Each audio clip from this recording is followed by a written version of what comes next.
વિક્રમ સંવત 2082 માગસર વદ સાતમ તારીખ 11/12/2025 ગુરુવાર. વાલા ભક્તો, શ્રી હરિચરિત્રામૃત સાગર ગ્રંથની કથા આપણે ચાલી રહી છે.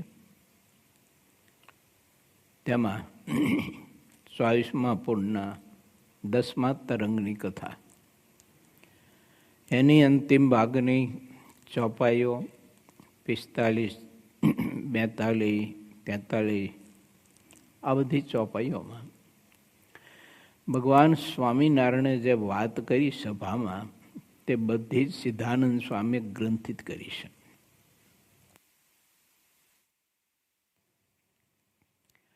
તો પ્રભુ એવું કહે છે કે પરમાત્માનું નામ જપ કરો છો તમે, પરંતુ જો પરમાત્માને પરોક્ષ માનીને, નિરાકાર માનીને મંત્ર જપ કરશો તો તે મંત્ર જપથી તમને કોઈ ફળશ્રુતિ પ્રાપ્ત નહીં થાય.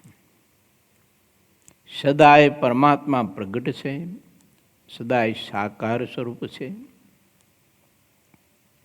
અને પોતાના ભક્તજનની સેવા સ્વીકારવા માટે, એની ભક્તિનો સ્વીકાર કરવા માટે પરમાત્મા અનેક પ્રકારના જુદવા સ્વરૂપે તે ભક્તને ભગવાન એની ઈચ્છાઓ પૂરી કરતા હોય છે, દર્શન દાન દેતા હોય છે.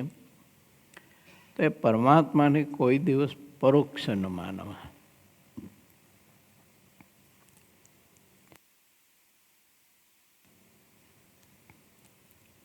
જો નામીય સહિત નામ જપ કરવામાં આવે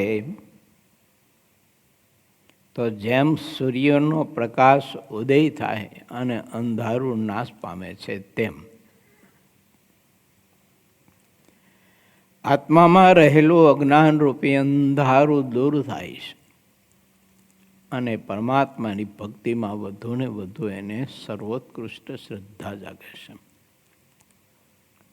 માટે નામીય સહિત પરમાત્માના નામ જપ કરવાથી તે મંત્રમાં જેમ સૂર્યને અંધારું દૂર કરવા માટેનું સામર્થ્ય છે પ્રકાશમાં, એ રીતે મંત્રનો પ્રકાશ પણ એવો અદ્ભુત છે કે અજ્ઞાન રૂપી અંધારું નાશ પામે. ને અજ્ઞાન રૂપી અંધારું નાશ પામે એટલે દેખાતી બધી જ સૃષ્ટિ મને તમને નિર્ગુણ દેખાય છે.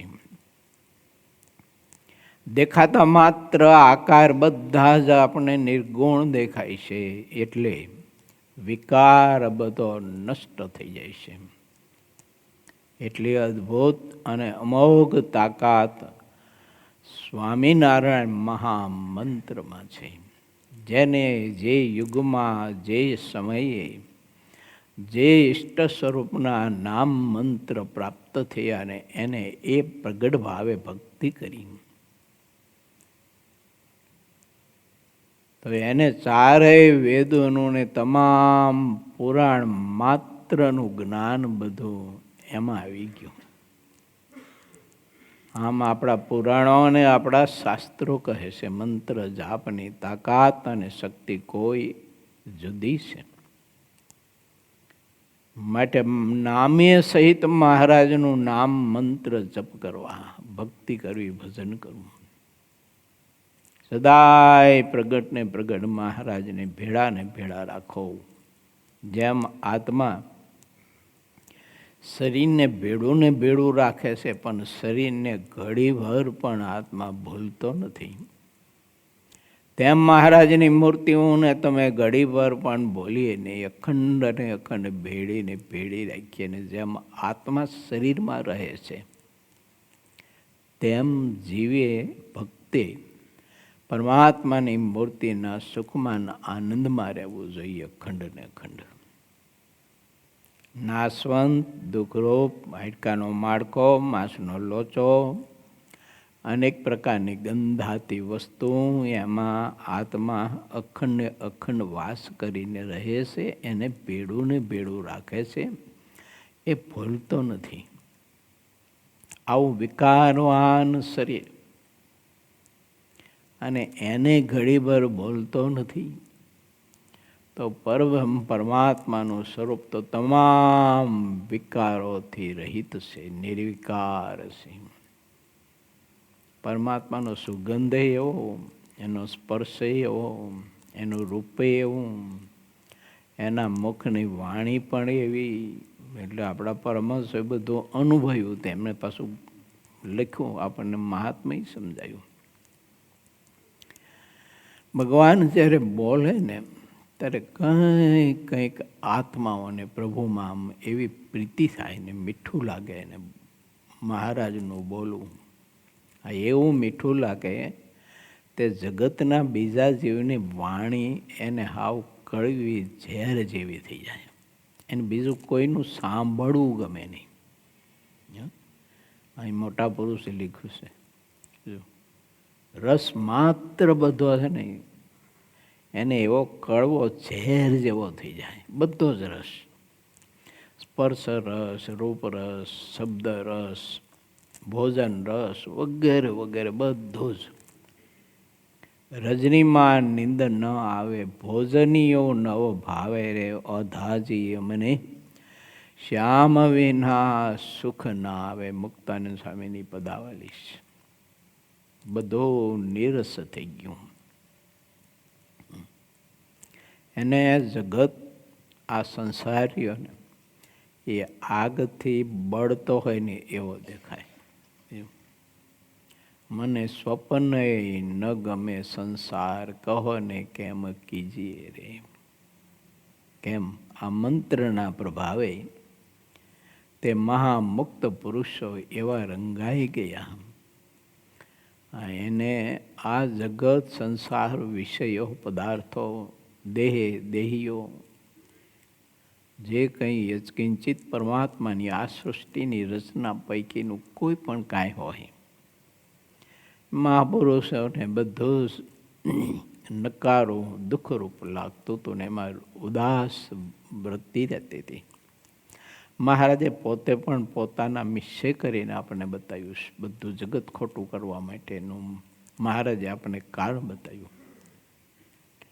મહારાજ કે સદાય અમારે અંત અવસ્થા જેવું વર્તે છે.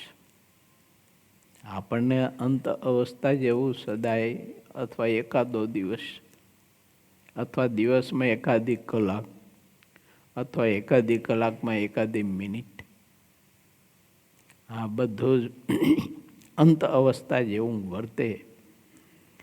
આવી કંઈક સમજણ કે આવો કોઈક સંકલ્પ ક્ષણ માત્રનો છે ને એ બધું બાળીને ખાક કરી નાખે એવી વાત છે. મોટો જબરજસ્ત કિલોમીટર બાય 25 કિલોમીટરનો દારૂનો ઢગલો પડ્યો હોય, એને હળગાવવા માટે એવડો મોટો અગ્નિ જોઈ? કેવડો અગ્નિ જોઈ? નાનો એવો તીખારો જોઈએ. નાનો એવો એક તીખારો અગ્નિનો પડે ને તો બધો જ દારૂ છે ને બળ બળ કરીને બળીને ખાક થઈ જાય. એમ છે ને પરમાત્માના સંબંધ, પરમાત્માનો મંત્ર જપ, ભક્તિ, ધ્યાન, ભજન, મહાત્મય, આ બધું એવું છે. આ એક જરા તણખલો હોય ને એનો, તો એ અંદર રહેલું બધું જ દારૂની જગ્યાએ કામ, ક્રોધ, લોભ, ઈર્ષા, રાગ, દ્વેષ, મારું તારું, અહંતા, મમતા, આ બધું દારૂ કરતા ભૂંડું. દારૂ તો દેહને બાળે, દેહને નષ્ટ કરે, દેહને રોગીલું બનાવે અને દેહને વિકારવાન બનાવે. પરંતુ આ બધા સ્વભાવને વાસના રૂપી જે દારૂ છે એ તો આત્માને વિકારવાન બનાવે છે. અને એકવાર આત્મા વિકારવાન બની ગયો અને એમાં થોડોક દારૂનું એક ટીપું હોય ને એના 1000 ભાગ કરો ને તો એ કેટલું બુંદ થાય? એટલું બુંદે ચાખી જવાનું હોય ને તો કલ્પોના કલ્પો, યુગોના યુગો, સમયનો સમય, કાળનો કાળ વયો જાય તોય એનો રસ છે ને એ જીવ ભૂલી ન શકે ને છોડી ન શકે. આવું ખતરનાક રૂપ. શબ્દ, રસ, ગંધ, સ્પર્શ, આ બધું જ 8,000 વર્ષ સુધી તપ કર્યું વાયુ ભક્ષણ કરીને, પણ નાનો આવ્યો તણખલો અડી ગયો ને જરાક ખબર નહીં, હવે એ આંખથી પીવાઈ જવાનું, પીવું ન દો પણ હવે આંખથી જરાક પીવાઈ જવાનું. એ માછલી ને માછલાના સમાગમનો એ પ્રસંગ, અને હારો ખબર નહીં તો આત્માને હાવ મલિન કરી નાખ્યો. 8,000 વર્ષ સુધી વાયુ ભક્ષણ કરીને એમ કઠિન તપસ્યા કરી હોય તે આત્મા કેટલો શુદ્ધ થઈ ગયો હોય,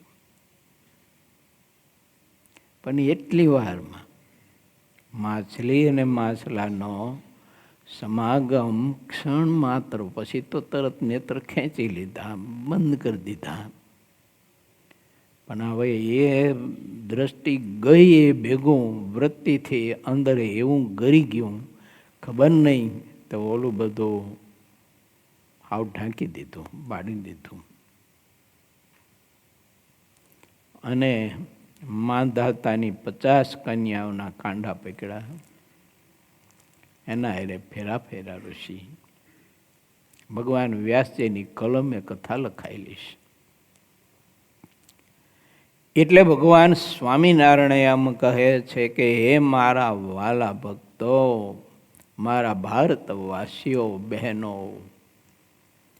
સદગ્રસ્તો, ત્યાગીઓ, પુરુષો, રાજા, રંક, આ ભરતખંડમાં અમે કૃપા કરીને તમને મનુષ્યનું ખોડિયું આવું આપ્યું છે. એમાં બુદ્ધિ યોગ આપ્યો છે, શરીર યોગ આપ્યો છે, સંપત્તિ યોગ આપ્યો છે, પદાર્થ યોગ આપ્યો છે, પરિવાર યોગ આપ્યો છે.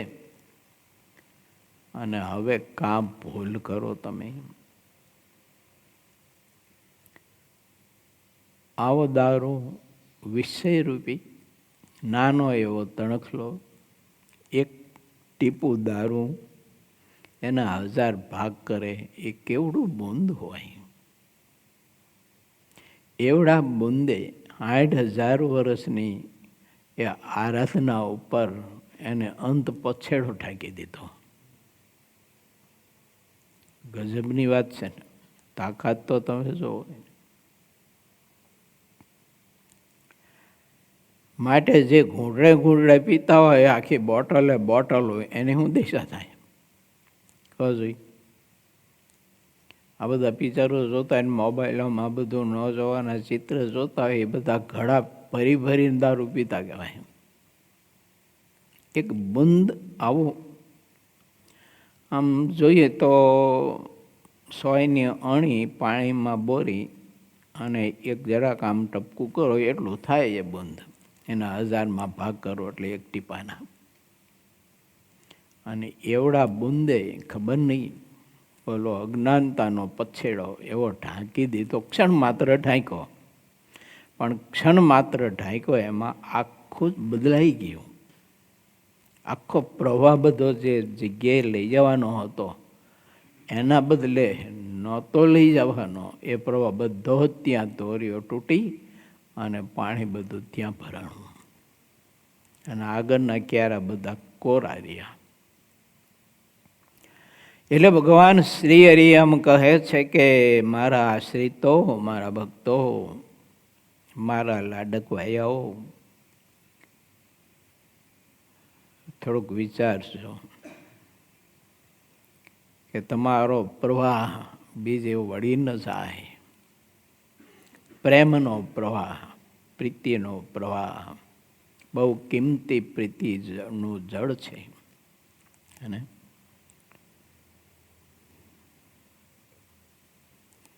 પ્રેમ કરવો ને ભગવાનમાં, સંતમાં, કોઈમાં એક પ્રકારની કળા છે. એવું, પરંતુ પ્રેમને નિભાવો ને એ એક મોટી સાધના છે. એમ ભગવાન શ્રીહરિ વચનામૃત ગ્રંથમાં કહે છે. ઘણાય પ્રેમ તો કર્યો ભગવાનમાં, નભાવી ન શીખા. હેત કર્યું સંતોમાં, નભાવી ન શીખા. કોઈ કોઈ કારણોસર પ્રેમ તૂટી ગયો. કારણમાં તો કાંઈ નહોતું. ઓલા બુઢા દાદાને મહારાજ અયોધ્યાવાસીને ત્યાં જમવાનું આમંત્રણ હતું ને ગયા ત્યારે ન લઈ ગયા, આટલું જ કારણ, બીજું કોઈ નહીં. બાકી તો રોજે રોજ મહારાજ પોતાનો પ્રસાદીનો થાળ જમાડતા હતા. જો બહુ જમાડતા હતા. આટલી જ વાત, એક જ વખત જમવા ન લઈ ગયા, આટલી વાતમાં ખબર નહીં આવે. પ્રેમ તૂટી ગયો, નભાવી ન શકાણો. પ્રેમ કરવો એના કરતાં નિભાવવો એમાં આરાધના બહુ માગે છે, એમાં સમર્પણ માગે છે. પ્રેમ કરવો એમાં સમજણ હોઈ શકે અને થઈ શકે કદાચ, પણ એને નભાવો એ તો બહુ કઠિન કામ છે. મોટા પુરુષની સાથે જ્યારે આપણે આત્મીયતા બંધાણી હોય અને સ્નેહ થયો હોય અને એને જીવંત પર્યંત નભાવવો એની કોઈ પણ અવસ્થામાં, અને આપણી કોઈ પણ અવસ્થામાં. મહારાજ પ્રથમના 14માં આ વાત લખીશ. મહારાજ કે ગ્રસ્ત હોય ને ગમે તેવું દુઃખ આવી પડે તો પણ પોતાના ધર્મમાંથી ને ભગવાનના સંતની સેવામાંથી રંચ માત્ર જરાય પણ મહારાજ કે ચલિત ન થાય. બહુ અદ્ભુત વાત બતાવી છે મહારાજે. પ્રેમને નિભાવવા માટેની વાત છે. એને મજાની વાત મહારાજે કરીશ. આપણે ત્યાં જરાક દ્રષ્ટિ રોકીને વિચારતા નથી કે મારો બાપા શું કહેવા માગે છે. ગમે તેવું મહારાજ કે દુઃખ આવી પડે, ગમે તેવી વિપત્તિ આવી પડે, પણ ભગવાને ભગવાનના સંતમાં એને પ્રેમ કર્યો છે. એ પ્રેમ રંચ માત્ર જરાય ઓછો ન થાય. કોઈ પણ અવસ્થા હોય. મહાત્માનંદ સ્વામીની સેવામાં શિવલાલભાઈ ગયા. સ્વામી કે શિવલા તું મારી સેવામાં નહીં. તો શિવલાલભાઈ સમજી ગયા કે આ મુક્તરાજ સેવામાં મને ના એટલા પાડે છે કે મને કદાચ એમની દેહની અવસ્થા જોઈ અને મને એમાં કાંઈક થોડોક પ્રાકૃત ભાવ પઠાઈ જાય તો મારું ભૂંડું થાય એટલે ના પાડે છે. શિવલાલભાઈ હાથ જોડીને કહ્યું કે ગુરુદેવ,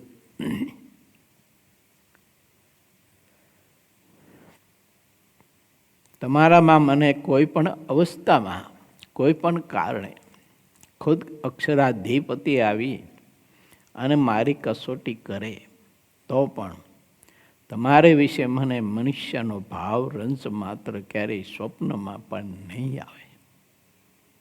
સ્વામી મસ્તક ઉપર હાથ મૂકીને કહ્યું તો રોકા મારી સેવામાં. અને એ છેલ્લી અવસ્થાની સેવા બહુ અઘરી હોય છે. ઝાડો પેશાબ બધું પથારીમાં થતું હોય, મોટા પુરુષ હોય, એને રોગ ન હોય, સ્વીકાર કર્યો હોય, આવ્યો ન હોય, સ્વીકાર કર્યો હોય, એ બધી સેવા પરિચર્યા કરવાની એમાં કોઈ સંકલ્પ ન થાય. અને પ્રેમ નિભાવવો છેલ્લા શ્વાસ સુધી બહુ કઠિન બાબત છે અને મોક્ષ માટે બહુ સરળ છે કે ભગવાન ને ભગવાનના સંતની વિશે જો આવો પ્રેમ મેન તમે કર્યો હોય ને એને નિભાવીને તો મારી તમારી જીવનની પરમાત્માને પામી જવાની આરાધના માત્ર. બધું ધર્મ કહો તો ધર્મ, વૈરાગ્ય તો વૈરાગ્ય, આત્મનિષ્ઠા કહો તો આત્મનિષ્ઠા, ત્યાગ કહો તો ત્યાગ, બધો જ એમાં સમાવેશ થઈ જાય. એને બીજું કરવાનું બાકી ન રહે. શા માટે? કે જેમાં પ્રેમ કર્યો છે એ સંતનું જે છે એ બધું સંત એનું કરી દેશે. એનો ત્યાગ, એને વૈરાગ્ય, એનો એની સાધુતા વગેરે વગેરે, અને ભગવાનમાં પ્રીતિ છે, પ્રેમ છે, સ્નેહ છે, આ બધું જ તે મુમુક્ષુ આત્માના નામે કરી દેશે. આ કોઈ ન આપી શકે, સંત આપી શકે. ઘણી વાર આપણને ખબર ન હોય. હું તમે ત્યાગના માર્ગે ચાલતા હોય, વૈરાગ્યના માર્ગે ચાલતા હોય, આપણામાં બૃહદ વૈરાગ્ય હોય, જબરજસ્ત ત્યાગ હોય, આપણે ખૂબ ધ્યાન ભજન કરતા હોય ને એની શ્રદ્ધા એટલી બધી આપણી સર્વોત્કૃષ્ટ હોય, પણ એ કોઈક પુરુષે આપેલું હોય છે. કોઈ પુરુષે આપેલું હોય છે એનું. આપણે એવું થતું હોય કે મને આવી શ્રદ્ધા છે, હું એટલું ધ્યાન ભજન કરું છું, એ આપણી ભૂલ છે. કોઈ મોટા પુરુષે એ આનું આ અતિશય કિંમતી ખનિજ આપણને આપ્યું છે, સંપત્તિ આપી છે. બાકી આ આત્માની શું હૈસિયત કે ભગવાનને પ્રેમ કરી શકે, એને પચાવી શકે પરમાત્માનો પ્રેમ, એની તાકાત છે, એની શક્તિ છે, વાત કરો. એ તો અનાદિ મુક્ત સિવાય પરમાત્માને કોઈ ન પચાવી શકેલા, એનો પ્રેમ કોઈ ન પચાવી શકે. તેમ છતાંય દેહધારી પચાવી શકતો હોય તો સમજો, માનીએ કોઈ મોટા પુરુષે એને આપ્યું સાખની છે. અને એટલે ગોપાળાન સ્વામી આ વાત લખીશ વાતોમાં. સ્વામી કે મુમુક્ષુ આત્મા વિચારું કે મારામાં જે ગુણ છે તે પારકા ઘરેણા, એટલે કે ભગવાનને મોટા પુરુષને આપેલા છે. બાકી તો હું તો હાવ નગુણો છું, મારામાં ક્યાં એવા ગુણ હતા? હું તો નકરો વિકારથી ભરેલો છું, હું ક્યાં નિર્વિકાર હતો? પણ તેમ છતાંય નિર્વિકાર પણ ભોગવું છું. તો એનું કારણ છે કે મને એ મોટા પુરુષે આપ્યું છે, મારા ઠાકોરજી આપ્યું છે. આવી અદ્ભુત વાત છે. નામીએ સહિત નામ જપો. અને નામીએ સહિત જ્યારે નામ જપવામાં આવે ત્યારે તે ભક્તિમાં એટલી અમોઘ શક્તિ અને અમોઘ તાકાત છે કે એવા ભગવાનના મોટા પુરુષો હોય ને, તે મોટા પુરુષો પાસેનું રહેલું આ ખનિજ દૈવત સંપત્તિ, તે ભગવાન પુરુષોત્તમ નારાયણ તે સંતને પ્રેરણા કરી અને મારા તમારા ખાતામાં જમા કરાવી દે. મહારાજીને કહે ને, સંત એનો છોકરો. જો ગામડામાં બધા છે ને, પહેલાંની વાત છે, હું નાનો હતો એ વખતની જોયેલી, કે બહુ સુખી કુટુંબ પરિવાર હોય ને ત્યાં શિયાળામાં જામફળ આવતા, અને બીજા બધા પ્રદેશના જામફળ જુદા અને ધોળકાની ધરતીના જામફળ જુદા. હો, એ ધોળકાની ધરતીના જામફળની જે મીઠાઈ છે ને એવી બીજે ક્યાંય આવે નહીં તમારે. એ લાગે ને બધું લુખું લુખું લાગે, ખાતા જ કૂચા કૂચા. તે જામફળ આવતા વેચાવા, તો એમાં જામફળ લઈ દીધા હોય, છોકરું પછી ખાતું હોય, તો પછી બીજું કોઈ ગરીબનું બિચારું છોકરું એ સામે જોઈ અને ગરજુ થઈને બિચારું ટાઈપીને વિચારતો હોય કે આવું અમને ક્યારે ખાવા મળશે, આવું અમને ક્યારે ખાવા મળશે. તો એની માં કે એટલે ઓલા છોકરાને હે બિચારાને આપી દે, હું તને બીજું લઈ દઈશ, કે આપી દે. એમ મહારાજ છે ને કોઈ પોતાના છોકરાને ક્યાંક આને આપી દે, ત્યાં વૈરાગ બધા આપ્યા ને આ બિચારાને જો આ હાવ ગરીબ છે, આને ઠાકોરજી આજ્ઞા કરે ને સંત આપી દે. કેમ? મહારાજ કે મેં તને આપ્યું છે ને એ બધું અખૂટ છે, તું ગમે તેટલું આપીશ તો તને ખૂટવાનું જ નથી, બીજાને આપતો એ સંત આપી દે મને ને તમને. એટલે મારામાં તમારામાં હોય ને, આપણે સાધુ એ તો ખાસો બધાએ જો કોઈ પ્રકારની ક્યાંય પણ વાયડાઈ નહીં કરવાની ખોટી, અહંકાર નહીં કોઈને, સાધુ પારા સાધક કોઈ પણ. જે કંઈ આપણે કરીએ છીએ અને છે આપણામાં જે કાંઈ થોડું ઘણું, એ મહારાજના છોકરાએ આપેલું છે. કોને આપેલું છે? મહારાજના દીકરાએ આપેલું છે, મારું ને તમારું નથી. અને એનું આપેલું આપણે આ જામફળ ખાઈ છીએ.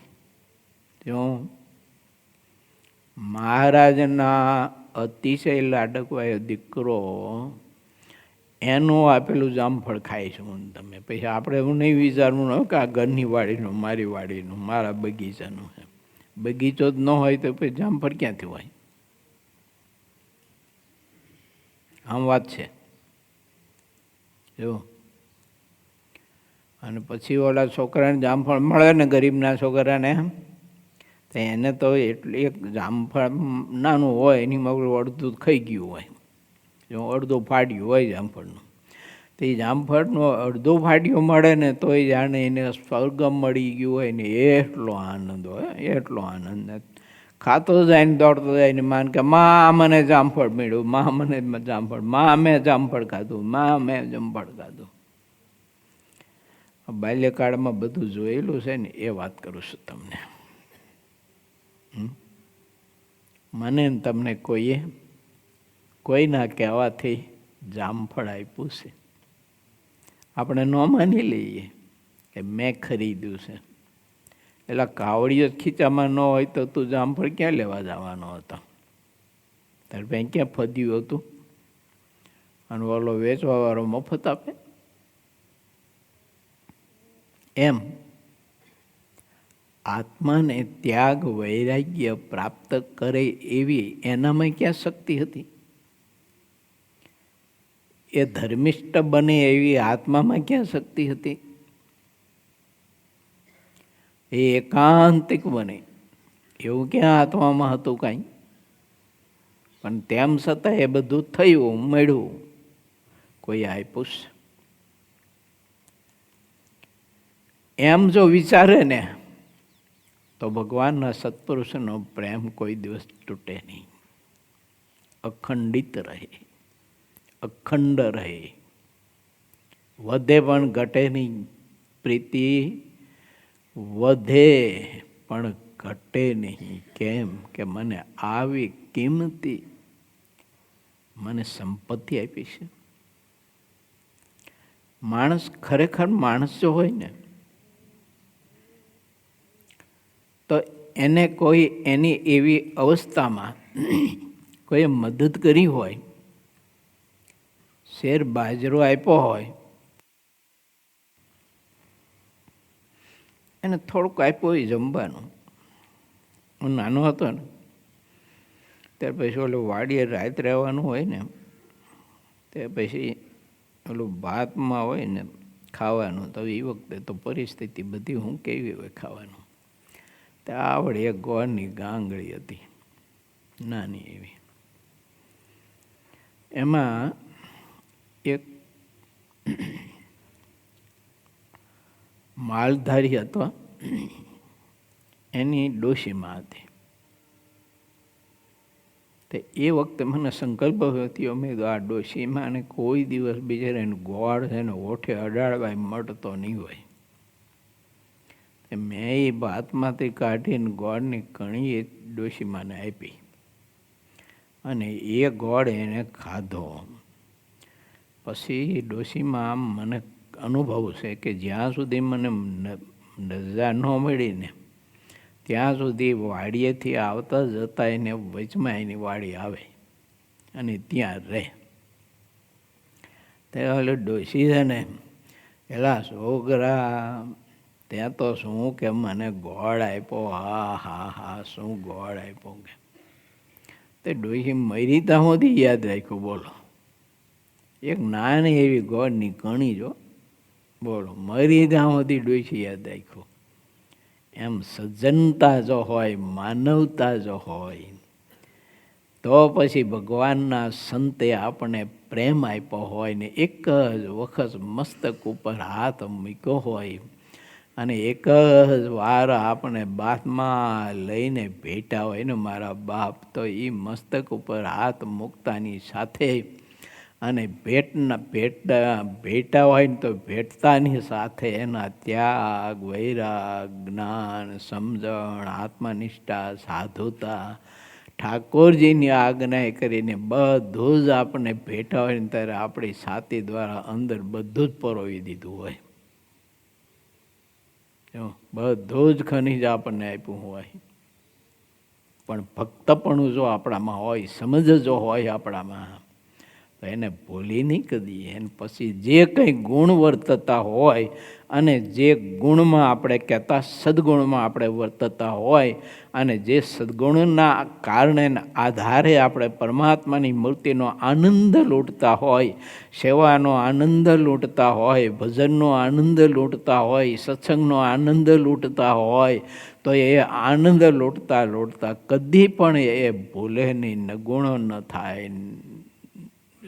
અને એને સતત ને સતત અનુસંધાન રહે કે મને આ મહાપુરુષે મસ્તક ઉપર હાથ મૂકી, બાથમાં ભેટી અને આ ગુણ મને આપ્યા છે, એટલે હું મહારાજનો આનંદ માણું છું.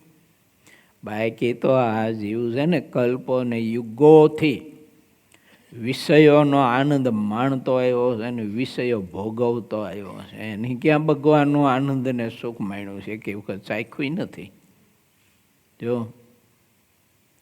અને આ વખતે આટલું બધો આનંદ ને આટલું બધું આપણને સુખ મળે છે ને લઈએ છીએ, આ કારણ છે એનું. થોડુંક તો પછી અંતર જો મેં તો મારું અંતર તપાસીને ખોજ કરીને કાઢ્યું છે, એ તમને આપું છું. જે કંઈ મહારાજની મૂર્તિનો આનંદ માણીએ છીએ, સુખ લઈએ છીએ. 2-5 દાંતણ આપ્યા અમારા ગુરુદેવને અને મસ્તક ઉપર તે દિવસે હાથ મૂક્યો હતો. 11 વર્ષની ઉંમરે તે દી આ બધા ગુણ મળી ગયા હતા. તે દી આ આનંદ બધો છે ને હૃદયમાં બધો ભરાઈ ગયો હતો. તે દિવસે આ મૂર્તિ હૃદયમાં ભરાઈ ગઈ હતી આટલી વાતમાં. અને આજે હું એવું વિચારું કે મારી આરાધનાથી હું મૂર્તિનો આનંદ ને સુખ લઈ રહ્યો છું. મારા પુરુષાર્થથી આજે હું ત્યાગ, વૈરાગ આદિક જે ગુણો છે એ ગુણોનું હું સુખ ભોગવી રહ્યો છું. આવું જો વિચારું તો 1 નંબરનો મૂર્ખ કહેવાય. 1 નંબરનો. જે છે તે એક જ વખત મસ્તક ઉપર હાથ મૂક્યો. પુરાણી સામે બોલો શીખા કાકા, પુરાણી સામે બોલો. કંઠી પહેરાવી મને કહ્યું કે દાદા ખાતર પાસે તો સોનાની કંઠી મહારાજ પાસે હતી એટલે પહેરાવી હતી દાદા ખાચરને મહારાજે. સામે કે મારી પાસે તો લાકડાની કંઠી છે. સામે કે હું લાકડાની કંઠી યાર આમ સામીને પહેરાવું, એ કંઠી કામ કરશે. તો આ કામ એ કંઠી કરે છે બધું. જો આ કથા એ કંઠી કરે છે. એ સદગુરુનો મસ્તક ઉપર હાથ હતો ને એ કથા કરે છે. આ પોતળું શું કથા કરે? અભણ્યું આવે બોલો, 5.5 ચોપડી ગુજરાતી ભણેલો શું કરે? વાત આ સત્ય છે, હકીકત છે. જો માટે હું ને તમે જે કંઈ સત્સંગનું સુખ લઈએ છીએ, આનંદ માણીએ છીએ, પછી ધ્યાનનો, ભજનનો, સેવાનો, તપનો, વ્રતનો, જપનો, જે કંઈ આપણે આનંદ માણીએ છીએ સુખ, એ આવી રીતે આપણને આપ્યું છે મોટા પુરુષોએ. જો એવી બહુ મજાની અદ્ભુત વાત છે. ચાલો આપણે આગળની કથામાં પ્રવેશ કરીએ. 10મી ચોપાઈની 42-43 આદિ ચોપાઈઓ થોડીક વાત મેં તમારી પાસે રિપીટ કરી. બાકી તો 2-3 દિવસ પહેલાં આ 10મા તરંગની કથા આપણે સૌ કોઈ શ્રવણ કરી ચૂક્યા છીએ. પૂરે 24મું તરંગ 11માં લોયાનું 6ઠું વચનામૃત. ચાલો બીજાને ઉદ્વેગ થાય એમ ન કરે તે સમજુ છે. બહુ અદ્ભુત કથા છે. બીજાને ઉદ્વેગ ન થાય એમ રહેવું પડે મારે ને તમારે. અને બીજાને ઉદ્વેગ થાય એમ ન કરે, ન બોલે, ન ઈચ્છા રાખે, તે સમજદાર અને તેને સાધુ કહીએ. એ સાધુતા છે. આપણી વાણીથી, આપણા વર્તનથી, આપણી ઈચ્છાઓથી કોઈને ઉદ્વેગ ન થવો જોઈએ. રે આ ભક્તો આવ્યા, અમે અમને જોઈએ એવી સગવડતા ન આપી શક્યા, અમે જોઈએ એવી સંભાવના ન કરી શક્યા, આવું ન રહેવું જોઈએ એમને. આપણું જીવન, સમજણ, વર્તન એવું હોય કે સામેની વ્યક્તિને કોઈ દિવસ ઉદ્વેગ ન થાય. અને વળી શ્રીજી મહારાજે ફરીને પ્રશ્ન પૂછ્યો કે આ સત્સંગમાં જે અતિ મોટો સરસ ગુણ જણાતો હોય અને તે ગુણના સૌ લોકો વખાણ કરતા હોય, તો પણ જે જરૂર ત્યાગ કરવા યોગ્ય છે એવો તે કયો ગુણ છે? અને દોષ હોય છતાં જે ગ્રહણ કરવા યોગ્ય હોય એવો જે દોષ તે કયો? તેનો હવે ઉત્તર કરો. એમ કહીને શ્રીહરિ તે પ્રશ્નનો ઉત્તર કરવા લાગ્યા. સાંભળો હે પરમહંસો ભક્તો, અમે તેનો પ્રત્યુત્તર આપીએ. આપણા સત્સંગમાં મુક્તાનંદ સ્વામી જેવા મોટા સંત સહુથી સરસ વર્તમાન પાડતા હોય, નિયમો સરસ શ્રેષ્ઠ ઉત્તમ પાડતા હોય, તે ગુણ ઘણો સારો છે, શ્રેષ્ઠ છે. પરંતુ તે સારા ગુણે કરીને બીજા સંતને ઉદ્વેગ કરાવે ખરા, કેમ જે એમની બરોબર સર્વેથી વર્તી શકાય નહીં. મજાની વાત છે. માટે તે ગુણ જો કે બહુ મોટો અને સારો છે, તો પણ બીજાના હિત માટે તેનો ત્યાગ કરીને સર્વે સંતોની સાથે ભળીને સહુની બરોબર વર્તવું કેમ છે, તેમ કરવાથી જ બીજા કોઈને ઉદ્વેગ ન રહે. મારા ને તમારામાં આવા કોઈ ગુણ હોય, ત્યાગ કરવો એનો મિનિંગ થોડોક સમજીએ, આપણે પ્રયત્ન કરીએ સમજવા. મારી થોડીક અલ્પમતીથી હું વિચારું છું, સમજવા પ્રયત્ન કરીએ. શ્રેષ્ઠ ઉત્તમ ગુણ છે, બીજા એ પ્રમાણે વર્તી નથી શકતા, એટલે એને ઉદ્વેગ થાય છે. તો મહારાજ કે દે ગુણનો ત્યાગ કરો. હવે જો અહીં થોડુંક વિચારીએ નહીં ને તો ગોથું ખાઈ જાય એવી વાત છે. ત્યાગ કરવાનો મિનિંગ બતાવે છે મહારાજ, કે ગુણનો ત્યાગ કરવાની વાત નથી કરતા મહારાજ, પરંતુ ઠાકોરજી એમ કહેવા માગે છે કે તે ગુણને તમે ઢાંકીને એ ગુણ પ્રમાણે વર્તજો. કે આપણે બધા ભેળા રહેતા હોઈએ, સમૂહમાં બધા ભેળા રહેતા હોય, અને આપણો ત્યાગનો ગુણ, વૈરાગ્યનો ગુણ જબરજસ્ત હોય, બૃહદ વૈરાગ્ય હોય. હવે એ રીતે બીજા વૈરાગ્ય કે ત્યાગ રાખી ના શકતા હોય, તો આપણે ખુદે એ બૃહદ વૈરાગ્યને, તે ત્યાગનો જે ગુણ છે એને હંમેશા ઢાંકીને વર્તવું પડે. ઉપરથી બાહેલો વ્યવહાર એ સમાન, અને ભીતરનો વ્યવહાર એ પાછો જુદો. તો ભીતરથી એટલો બધો એને ત્યાગ ને વૈરાગ્ય હોય, બૃહદ વૈરાગ્ય હોય કે ખુદ ઠાકોરજી કદાચ એની કસોટી કરવા માંગે અને ઠાકોરજી કોઈ એકાંત વાસમાં એને એવો આનંદ કે કંઈ સુખ આપી દે, કોઈ સામર્થ્ય ઐશ્વર્ય એને આપે, તો પણ એનો બૃહદ વૈરાગ્ય એનો સ્વીકાર ન કરે. પણ ઉપરથી આવ સાધારણ અને સામાન્ય સહુની જેમ હળી મળીને રહે. એટલે ભેળા આવા પુરુષો કોઈ રહેતા હોય ને, એના ત્યાગ વૈરાગ ગુણ તમે માપી ન શકીએ. બહુ ઊંડાણ હોય એની, અગાધતા એની બહુ જબર હોય, માપી ન શકીએ. કેમ કે આપણું ભૂંડું ન થાય ને આપણે ઉદ્વેગમાં ન વયા જઈએ. એટલે મહાપુરુષ પોતાનો ત્યાગને વૈરાગ્ય એને ઢાંકીને સમાનપણે વર્તતા હોય છે. ત્યાગ કરીને ના વર્તે કોઈ દિવસ.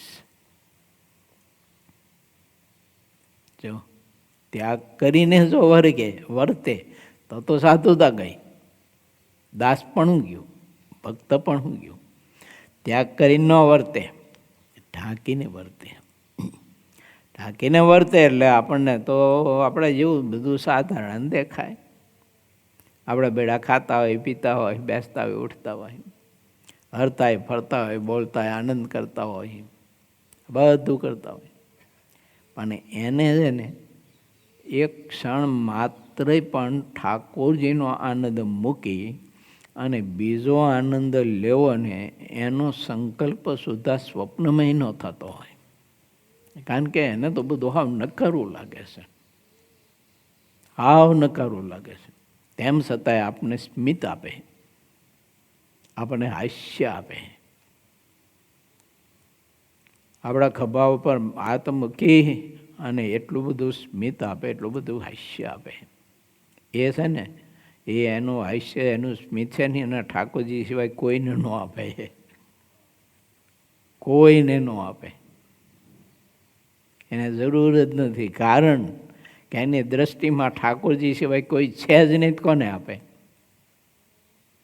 એટલે તમારા હાથમાં કંઈક વસ્તુ છે અને તમારે કોકને આપવી છે, પણ કોઈ હોય નહીં તો તમે કોને આપો? એમ એ પુરુષની દ્રષ્ટિમાં એક જ પુરુષ છે. કોણ? તો કે પુરુષોત્તમ. 14 લોકમાં સર્વે અબડા, તેને વરીને ખોટી થાવું રે. સમજીશું આવું. એની દ્રષ્ટિમાં કોઈ નથી, પુરુષ એક જ છે, પુરુષોત્તમ નારાયણ. એ જ પુરુષ છે એક.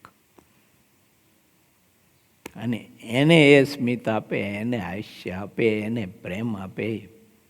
અને એ જ્યારે આપણા ખભા ઉપર હાથ મૂકીને સ્મિત જ્યારે આપણને આપતા હોય ત્યારે વિચારવું જોઈએ મારે ને તમારે, મારા બાપ. જો એની ઊંડાણ ત્યાગ વૈરાગનું જબરજસ્ત છે. આ રીતે મહારાજ બતાવે છે. ભાઈ ઘણી વખત આ પ્રશ્ન છે ને વાંચી સાંભળીને વિચારીને આપણે બહુ ઊંડું વિચારીએ નહીં ને એટલે પછી ત્યાગ કરી દીધી. એક જગ્યાએ અમારે એવું હતું, એમ જે પંક્તિ પડી તે પછી એક મહાપુરુષ થાળી લઈને જમવા બેઠા સ્ટીલની. મેં કીધું આમ કાં કર્યું? તો કે મહારાજે વચનાત્મા લખ્યું લોયાના છઠ્ઠામાં કે ગમે તો શ્રેષ્ઠ ગુણ હોય, બીજા એવી રીતે ન વર્તતા હોય, બીજાનો ઉદ્વેગ થાય એવું ન કરવું, તો કે બીજા બધા થાળી વાટકામ જમે છે, હું એકલો પત્તરમાં જમું તો બધાને સંકોચ થાય ને. એટલે કે આમ અર્થ કરવાનો, ધર્મ મૂકી દેવાનો. બહુ વચરાવતની વાણી છે ને સમજવી ગહન છે. જો આ એમના બુદ્ધિથી નથી સમજાય આ વાણી. આ વાણી ભક્તિથી સમજાય, ભજનથી સમજાય આ વાણી. જો બુદ્ધિથી ન સમજાય. તે બોલો હાવ મૂકી દીધું, પછી તો પત્તર બત્તર બધું આવે. તે ધાતુના વાસણમાં જમવાનું શરૂ થઈ ગયું કેમ કે બીજાનો ઉદ્યોગ ન થાય. પહેલાં ઠાકોરજીનો ઉદ્યોગ થાય છે, પણ ભલામણ તું તારો આશ્રમ છોડી અને બીજા આશ્રમનું તો અનુકરણ કરે છે, ઠાકોરજી ઉદાસ થાય છે. તો પછી ઠાકોરજી ઉદાસ થાય એવું થોડુંક કરાય, ઓલો ઉદાસ થતો છન થતો હોય. માટે વિચારું. બહુ અદ્ભુત વાત છે. હવે વાત કરે છે જેટલા મનમુખી અને મૂર્ખ છે તે તો જે વાતને પકડે છે ને તેનાથી સંતોને અપાર ઉદ્વેગ થતો હોય તો પણ તેનો તે ક્યારેય વિચાર આવતો નથી. જે પોતાને રાજી કરવા માટે જ કરવાનું હોય તેને તે મનમુખી ઉદ્વેગ કરતો રહે છે. માટે મનમુખી ન થવું આપણે ત્યાં ગઈએ ગ્રસ્તને વાંધો નહીં. આપણે મનમુખી ન થવું, સંતમુખી થવું. શું થવાનું? સંતમુખી, મનમુખી નહીં. આપણી ઈચ્છાઓ ભગવાનને, ભગવાનના સંત પાસે કોઈ નહીં રાખવાની. એની મરજી પ્રમાણે રહેવાનું, એની મરજી પ્રમાણે ધ્યાન ભજન કરવાના, એની મરજી પ્રમાણે ત્યાગ, વૈરાગ, બીજું ત્રીજું, ખાવું પીવું, બેસવું, ઉઠવું, હરવું ફરવું વગેરે વગેરે. અને મરવું એની મરજી પ્રમાણે, જીવવું એની મરજી પ્રમાણે. મરવાનું એ આપણી મરજી પ્રમાણે નહીં મરવાનું, જીવવાનું એ આપણી મરજી પ્રમાણે નહીં. હા, જીવવાનું એની મરજી પ્રમાણે, મરવાનું એની મરજી પ્રમાણે, ભગવાનને ભગવાનના સંતની મરજી પ્રમાણે. સંતો તો સનકાદિકો જેવા મહાપુરુષો હોય છે. સમગ્ર ત્રિલોકી સંતોને મસ્તક નમાવે છે.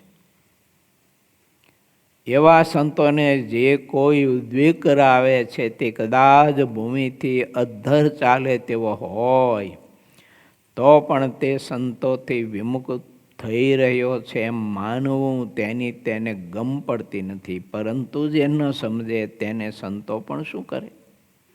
પછી સંતો તેનો હૃદયથી ત્યાગ કરી દે છે. સાધુતા હોય ને એની વાત છે બધી, કે જેનામાં સાધુતા હોય એ આશ્રમ તો ગમે તે ચાહે તે હોય અને આકૃતિ ચાહે તે હોય. જેવું પુરુષની હોય કે સ્ત્રીની આકૃતિ હોય. આશ્રમ તો ગૃહસ્થાશ્રમ હોય કે ત્યાગાશ્રમ હોય કે સંન્યાસાશ્રમ હોય કે વાનપ્રસ્થાશ્રમ હોય, ચાહે તે આશ્રમ હોય. સાધુતાની વાત છે અહીંયા. આવી સાધુતા જ્યાં હોય તેને કોઈ દિવસ ઉદ્વેગ થાય એવું આપણે જીવન નહીં જીવવું, એવું બોલવું નહીં, એવું ખાવું પીવું નહીં, એવું ઓઢવું પહેરવું નહીં, એવું હરવું ફરવું નહીં. પ્રત્યેક સદગ્રસ્તને ત્યાગીએ બધાએ વિચારવું જોઈએ, બહેનોએ અને પુરુષો બધાએ, કે જે દિલમાં સાધુતા છે એ સાધુતા દિલ મારા પહેરવેશથી ઉદ્વેગ તો એને થતો નથી ને. મારું ખાવું પીવાનું, મારું બોલવાનું, મારા વ્યવહારથી એને ઉદ્વેગ તો થતો નથી ને, દુઃખ તો ન થતું ને. ખરેખર સાચો પ્રેમ અને સાચો આશ્રિત તો તે કહેવાય, એ સાચો દાસ તે કહેવાય, કે જે જેનો દાસ થયો હોય એ પોતાના સ્વામીને, યા તો પોતાના પથદર્શકને, યા તો પોતાના હિતેશ્વરે, યા તો પોતાના સદગુરુને, યા તો પોતાના જે કંઈ આધારને ઉદ્વેગ થાય એવું વિચારે નહીં, વર્તે નહીં, બોલે નહીં, સાંભળે નહીં. આપણે કંઈક એવું સાંભળતા હોય અને એ સાંભળતા હોય એવું, અને જેને આપણામાં પ્રીતિ હોય ને એને એ આપણે સાંભળતા હોય ને એને ઉદ્વેગ થતો હોય તો એ સાંભળવાનું છોડી દેવું પડે, મૂકી દેવું પડે. કેમ? તો જે આપણો મોક્ષનો આધાર છે ને એને ઉદ્વેગ થાય છે. ઉદ્વેગ થાય એટલે હું દુઃખ થાય છે ને. ક્યારે રે? આને ભગવાનને સાંભળવાના છે, સંતને સાંભળવાના છે, અને એના બદલે આવો બધો કચરો જગતનો, એમાં નકરા વિકાર શબ્દમાં ફેર્યા છે, એવા શબ્દ સાંભળે છે. એમ એનું અંતર દુભાય, દુઃખ થાય એને. આવું પહેરે છે, ભગત થઈને આવા કપડાં પહેરે છે, મહારાજના આશ્રિત થઈને. એમ વિચારવું આપણે. જે સંતોની સાથે મળી ભળીને ચાલે છે તેમાં જેટલા કાંઈ સાધન કહેતા ગુણ છે તે બધા જ આવીને નિવાસ કરે. જેટલા ગુણ હોય ને બધા જ લો બતાવ્યામાં. સંતોની સાથે મળી અને ભળીને રહે છે. તે મળીને ભળીને રહ્યો કયો કહેવાય? આ કહેવાય. એને નથી ગમતો ને, નહીં કરવાનું. હું આવા કપડાં પહેરું છું, મારા ગુરુદેવને નથી ગમતો, નહીં પહેરવાના. આવું નહીં ખાવાનું, આવું નહીં બોલવાનું, આવાનો સંગ નહીં કરવાનો, આવું સાહિત્ય નહીં ભણવાનું, નહીં શીખવાનું, નહીં વાંચવાનું, આવી જાયગામાં નહીં બેસવાનું, આનો સંગ નહીં કરવાનો, આવું નહીં વિચારવાનું, આવું જોવાનું નહીં, નહીં સાંભળવાનું, આવું જીવન નહીં જીવવાનું. કેમ? મારા ગુરુદેવને નથી ગમતું. આને પ્રીતિ કહેવાય સાચી. અને એવી પ્રીતિ જે સાચી હોય ને એ નભાવી શકે પ્રીતિને, ઓલો ન નભાવી શકે. કેમ? હા, એને તો સારું સારું ખાવા પીવાનું ઓઢવા જોતું હોય, એટલે એ બધું રજોગુણ ભોગવવા માટે થઈ અને સંતની મરજીમાં તો રહે નહીં ઓલો જરાય. એટલે પછી મરજીમાં ના રહે ને પછી એનું સંત ખંડન કરે, એટલે પ્રીતિ તો રહે જ નહીં ને તૂટી જાય. પછી ઉપરથી પ્રીતિ દેખાતી હોય પણ અંદરથી તો હોય નહીં કાંઈ, બધું ઉદય ખાઈ ગઈ હોય. અજ્ઞાનતાની ઉદય છે ને એ બધું ખાઈ જાય. જે માણસ મનમુખી થઈ સંતોની મરજીમાં ચાલતો નથી તેના ઉપર જેટલા સાધનો છે ને તે બધા જ કોપ કરે છે. આ બધી વાત સાંભળીને થોડુંક મારે તમારું વિચારવું હો. પાછું વાત કોની ચાલે છે? સાધુની હો. જેનામાં સાધુતા હોય ને એની વાત ચાલે છે ને એની પાસે મનમુખી ન થવું. એમ એને ઉદ્વેગ થાય એવું જીવન નહીં જીવવાનું.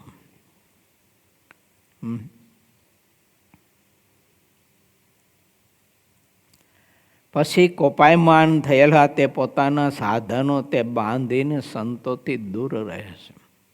એટલે સાધન કોપાયમાન થાય આવું લખ્યું છે મેં એમાં.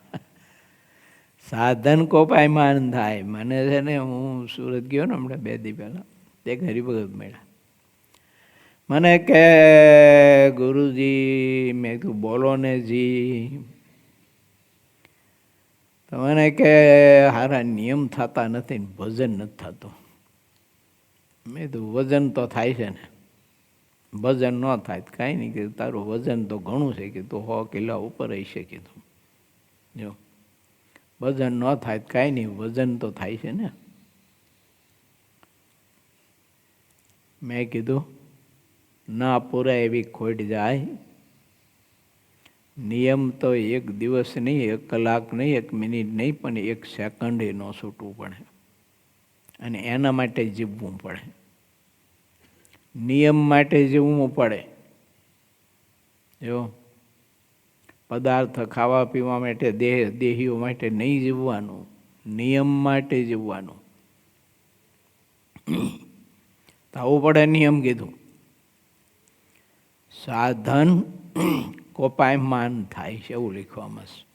પછી એનાથી દૂર થઈ જાય છે. સાધન ગયા આ નિયમ, માળા, માનસી, પૂજા, ચેષ્ટા, મંદિરે જવું, કથા સાંભળવી, નિત્ય, આ બધું છૂટતું જાય. એટલે સમજવાનું કે સાધન બધા કોપાયમાન થયા. એટલે હંકેલો કરી લીધો બધા સાધન. તે થઈ ગયા લુખા. નો માળા થાય, નો ભજન થાય, નો માનસી થાય, નો કથા સાંભળીએ, નો મંદિર જવાય, કાંઈ નહીં. બધું ગયું ગોરે ને ગોફણ બધું જ. સાધન રિસાઈ જાય, કોપાયમાન થાય. પછી પ્રથમ જે સંતોના પોતે ગુણ ગાતો હતો તે સંતોના ભરપૂર દોષ ગાવા માંડે. પાછો આ મોટી ન પુરાવી ખોડી જાય પછી તો. પહેલાં બહુ ગુણ ગાતો અને પછી સાધન બધા ગયા. સાધન ગયા એટલે થઈ ગયો લુખો. લુખો થઈ ગયો એટલે પછી અવગુણ ગાવા માંડે. અર્થાત મનસ્વી સાધન બળ તેને સંતથી વિમુખ કરી દે, તેનો અપરાધ પછી કરાવે. સંતો જેમ કહે તેમ જ જે તરત કરતો રહે તે પરમ પવિત્ર સંત છે. જેટલા સાધનો છે ને તે સર્વે તેના ગુણ ગાય છે. માટે બીજા બધા સંતોની બરોબર વર્તવા રૂપ દોષ છે, તો પણ તે શ્રેષ્ઠ ગુણ છે, તેને સુજ્ઞ સંતો ગ્રહણ કરે છે.